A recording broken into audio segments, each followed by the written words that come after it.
এবার বাংলাদেশের পর সিরিয়া এবং এখন ভারতের প্রধানমন্ত্রীর কাউন্টডাউন শুরু। মোদী প্রশাসনের বিরুদ্ধে খোদ ভারতীয় জনগণই উত্তেজিত হয়ে উঠেছে। ভারতের দিল্লিতে এখন মোদী হটাও দেশ বাঁচাও স্লোগানে উত্তাল। সাধারণ ব্যবসায়ী, কৃষক এবং জনগণ মুখরিত হয়ে উঠেছে মোদী সরকারের বিরুদ্ধে।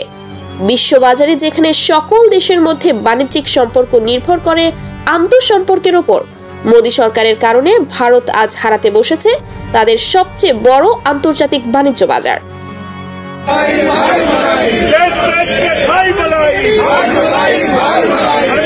এক টাইরান্ট কিং ম্যাকবেথ, অত্যাচারী রাজা। এর মধ্যে অন্যতম বাংলাদেশের সঙ্গে সম্পর্কের অবনতি। ভারতের দ্বিতীয় বৃহত্তম রপ্তানিকারক দেশ হিসেবে বাংলাদেশ থেকে ভারত প্রতি বছর $16 বিলিয়ন রেমিটেন্স পেত। এটি ভারতের গড় আয়ের একটি বড় অংশ।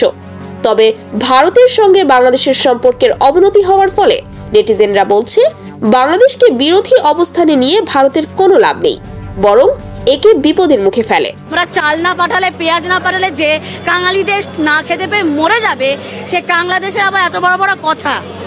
Piece of shit. আমার দেশও চাই বাংলাদেশের সাথে সুসম্পর্ক হোক, আমার দেশ চাই প্রতিবেশী রাষ্ট্রের সাথে সুসম্পর্ক থাকুক। সেই জন্য আমাদের বিদেশ সচিবকে বাংলাদেশের ইন্টেরিয়াম গভর্নমেন্টের যিনি চিফ আছেন তার সাথে মিটিং করতে পাঠিয়েছেন।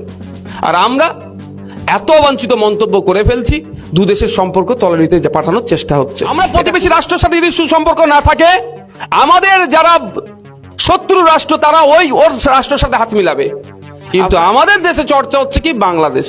ব্যাপারটা হচ্ছে আমরা যারা চর্চা করছি, পক্ষে বিপক্ষে যারাই বলছি, আমরা আজকের দিনে আমি মনে করি এটা বলা দরকার যে আমাদের অবাঞ্ছিত মন্তব্যের জন্য পাকিস্তান, চীন না সুযোগ নিয়ে নেয় আমাদের ক্ষতি করার।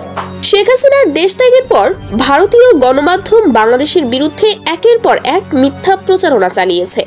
এর ফলে বাংলাদেশে এখন ভারতের বিরুদ্ধে বয়কটের ডাক উঠেছে সামাজিক যোগাযোগ মাধ্যমে। আসসালামু আলাইকুম।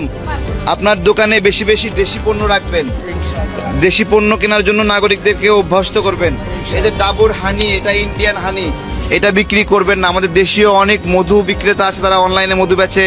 তারপরে প্রাণের মধু আছে, অনেক কোম্পানির মধু আছে দেশীয়, সেগুলো বিক্রি করবেন। ঠিক আছে? যে প্যারাশুট তেল আছে, প্যারাশুট এটা ইন্ডিয়ান। ঠিক আছে?